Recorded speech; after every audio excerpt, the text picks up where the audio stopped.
We only actually had a day and a half to tape the whole show. It was crazy. I was still figuring it out for myself, what worked for me and how I would teach and what was my style. That was a real test to my mental strength in how to deal with problems on the spot. It wasn't like we were going into a theatre. We had to worry about all of that, building it as a theatre. Okay, I'm not sure how this works, but I have no choice but to figure it out right now. A responsibility that weighed on me completely.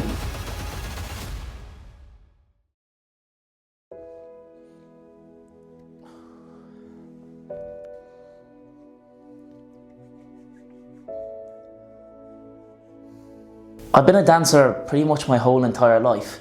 It was actually when I was in senior infants in school, a teacher spoke to my mum and she said, listen, when I'm playing music in class, he's always bopping his head along to what I'm playing. You should get him into music or dance or something. So my mum was like, okay, yeah, I'll have a think about it. And then I remember going to the West End when I was a kid and watching Billy Elliot. And my mum said to me, you never took your eyes off the stage that whole entire time. And when I saw that musical, I was like, oh my God, boys can dance too. And that's when I knew I wanted to do it. So then I joined a stage school and I did that for a few years. And then I was actually in a different stage school called David Hennessy's. And then I moved to the Richie Hayes stage school. Richie, who is the producer of Jack and the Beanstalk in the Arena. I joined his stage school when I was 9 years old. And I was like, hi, how are you? I want to dance. So he was like, okay, let's see what you got. And I guess the rest was history and he's been stuck with me ever since. So when I was 9 years old, Richie brought a group of us from the stage school on a bus up to Dublin to a place called the Tripod nightclub, and I auditioned for the Olympia pantomime. I was actually bawling crying because my dad, who ran a youth club at the time, was bringing everybody to Oakwood, and I really wanted to go on that trip, but I decided to go to the audition, and then myself and another girl from Waterford got in. And that's when I was properly introduced to the world of pantomime. It was an amazing, I think I did 7 years at the Olympia, and that was an amazing experience. It actually became a family tradition of spending me and my mum in an apartment in Dublin at Christmas. That became our family holiday. And my dad and my brother and all my family used to come up and stay with us as well, and it became like a tradition for our family, for me growing up then. So I have the fondest memories of it. For me, it meant family, and it meant spending time with my loved ones, and I got to do what I love, and they got to come up and see me do what I love, and got to spend it with them afterwards, and it became a kind of family tradition. In the Olympia, along with my stage school, that's where I really learnt my craft as a child, and I feel like that's what took me to the next level. And I saw people older than me working as a director or choreographer or playing a lead part. I was like, oh, you can do this for a living. This doesn't have to just be a hobby in your local town. You can actually go and you can make money and pay your bills with it. How wrong I was. You can do that, but it takes a lot of work. But I just saw that and I remember going, okay, this life that I want for myself is possible.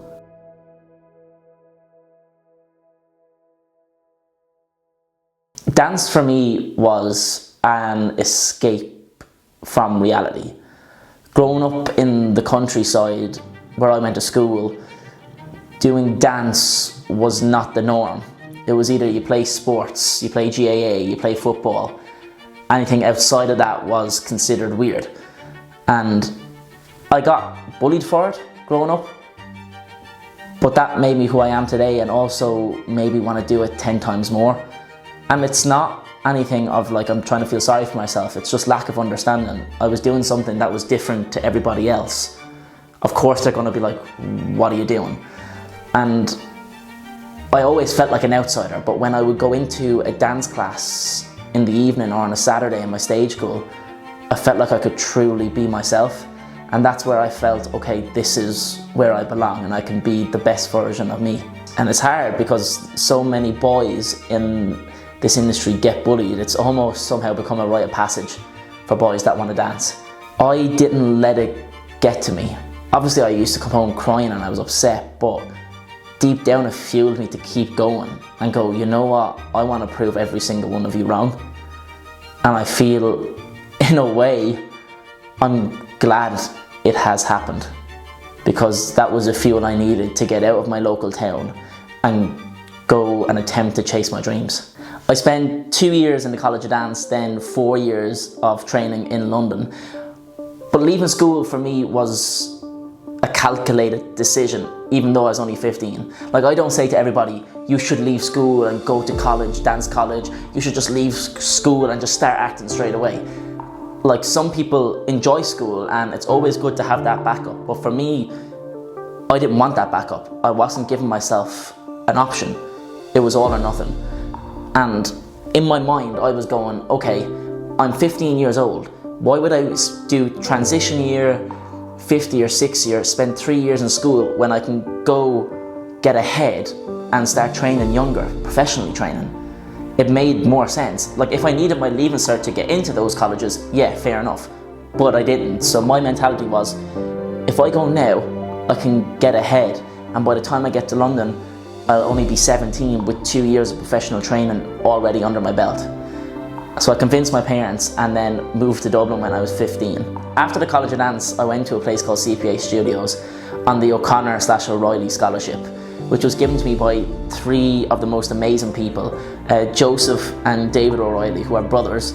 Joseph works in the fashion industry now, and David is literally killing it. He's on radio, TV, film, theatre. That man is a genius. And then Sarah O'Connor, who also is just another outstanding performer. I was awarded their scholarship to go to CPA Studios, and without them 3 giving me that scholarship, I would not have had the chance to go to London. So I owe so much to those 3 people. But when I was in CPA, in my second year, going into my third year, the college actually shut down. I remember I was going on a family holiday and I had my first sip of my pint in the airport, and I got this text, check your emails, and the college is shut down. So I spent my whole holiday re-auditioning for other colleges, and thankfully the team at Bird College accepted my full scholarship once I went back and did my second year again, and then do my third year, which then led to more opportunities for me. I got the experience of being in a smaller college and then the experience of working in a bigger college, which was the best thing that could have happened to me as a performer. It got me in that mentality of getting ready to audition, people being the same height as you, same look as you, being even better than you, and it just made you go, okay, if you want it, now's the time to work. So in January 2025, I got a call from Richie saying, hey look, I'm putting on this pantomime called Jack and the Beanstalk. I'd love you to play Jack, but I'd also love you to be choreographer. And I remember when he said it to me on the phone, my heart sinking, kind of going, yeah, I'd love to play Jack, but like, choreographer? Can I do it? All that self-doubt started to creep in. And he was like, no, you've got this, I believe in you. And I went, you know what? It's about time I started doing things that scared me. So let's do it. We held auditions and it was surreal because my mum also helped out at the auditions. And she was there when she brought me to my audition for the Olympia when I was 9 years old. And the fact that there was kids the same age walking into my audition room to audition for Jack and the Beanstalk, where I was the choreographer, to be on the flip side of that now was a real full circle moment, and something I will never ever forget. Because when you put your head down for so many years and you just work, you work, sometimes you forget to look back and see how far you've come. And when I was in that audition room looking at those younger kids, that's when I felt the weight of the responsibility. Like, I know it's just a show and it's just a pantomime at the end of the day, but to be the one steering that boat for the first time ever was a responsibility that weighed on me completely, but one I loved the most, actually.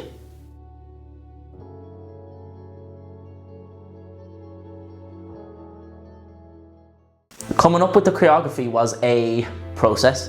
I basically just took what I had learned from other choreographers throughout the years and taken little snippets of what I liked and applied it to myself. Because this is my first time choreographing on a big production, I was still figuring it out for myself, what worked for me and how I would teach and what was my style.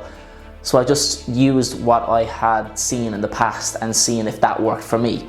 So for a number, for example, I would call Richie, who was directing it and producing it, and say, what do you want from this number? Does something have to happen with the story? Is this number moving it along somehow? Do you want something to happen within this? Do you want a certain move? Do you want a certain style? He'd tell me his brief. Sometimes he'd go, no, totally up to you, creative freedom. These are the people I need in it, off you go. And other times, like, specifically, I want this, I want that. So it's like, great. So now, because I've seen over the years a choreographer go one way, a director go the other way, and then they clash because they're like, hang on, why aren't we on the same page? So I wanted to make sure from day one that the choreographer and the director / producer are on the same page, so it doesn't delay anything in rehearsals. So as soon as I got the brief of what he wanted, then I would go away and just listen to the music. And then everybody became a dot. So for like 2.5, 3 months, everybody within the show was a black dot in my notebook. And I would basically just say, okay, this is the style I want. I want a commercial, so I want this shape, and I would draw out the shapes of black dots. So each black dot was a person, draw out that shape, and for the chorus I want this, and then for the bridge I want that, and then for the next verse I want this. And then I go, okay, here's my shapes, now I'm gonna come up with movement. And I was literally in this room till about 10 or 11 o'clock every night during the week, coming up with choreography, recording it on my phone, and then going, okay, I want this for the verse, and then how do I link this? Okay, that's the shape for the chorus. How do I get them from this verse to the chorus? And then I'd record myself doing the choreography and then just layer it and add it like that. I eventually got my own system, which was listen to the music, get the feel for the piece. I'd have spoken to Richie, gotten his side of what he wanted as a director, and then everybody would come a black dot. I'd make different shapes, and then I would add my choreography to suit then those shapes that I wanted within the routine. But then when you get in rehearsals, stuff can change, you know?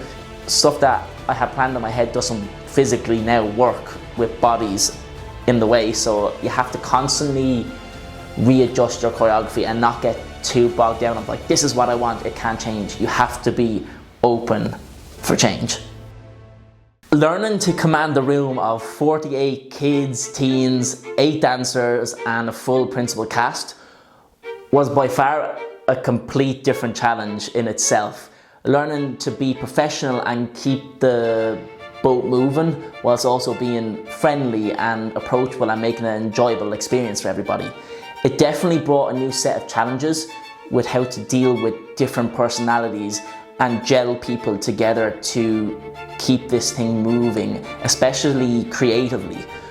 But what was so fantastic about it for me and made the job 100 times easier was the people. We only actually had a day and a half to tech the whole show.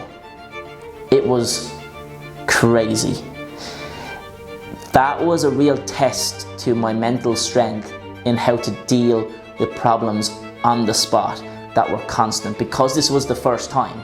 It wasn't like we were going into a theatre. We had to worry about all of that, building it as a theatre, and then also the show at the same time.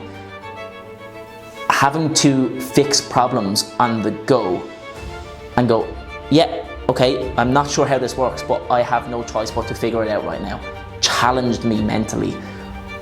But I loved it. I think I work my best when I'm under pressure. So to do that and come out the other side now is a really big, proud achievement for myself. Knowing that I can cope under that kind of pressure, and that when shit hits the fan, it's that fight or flight. I'm able to fight. I remember opening night happened and it was just the biggest sigh of relief. I'm not a crier by any means, and I remember I had to take 2 minutes to myself because I was just getting so emotional. That pressure over the last 3 months and kind of the year really, talking about it and then finally seeing it on the stage. Those long nights of working literally 10 till 10, working a different job, then coming and choreographing in the evenings. I was working 7 days a week for pretty much 3 months straight. And to finally see those thoughts in your head come to life on the stage, it was incredible. It was almost like euphoric, but also a massive sigh of relief to go, you've done it. Now, like, you can nitpick at it all day and pick apart the problems. Was it perfect? No. But the fact that we did it and we got it there. That was the biggest achievement in itself. Like even now I'm getting goosebumps thinking about it. The fact that I could do it just proved to myself that I have what it takes to get those little ideas you've had in your brain come to life and get that amount of people to jump on board with it. It was just the best feeling in the world. I don't know why I'm crying now. It's not even that deep. I love TV and film and I love being an actor, that's what I want to do, but pantomime has just been there since I was 9 years old. I've been doing it 16, 17 years now, if not slightly longer. And it's all I know. It's been my Christmas since I was 8 years old. It's like ingrained and into my brain. I can't escape doing panto.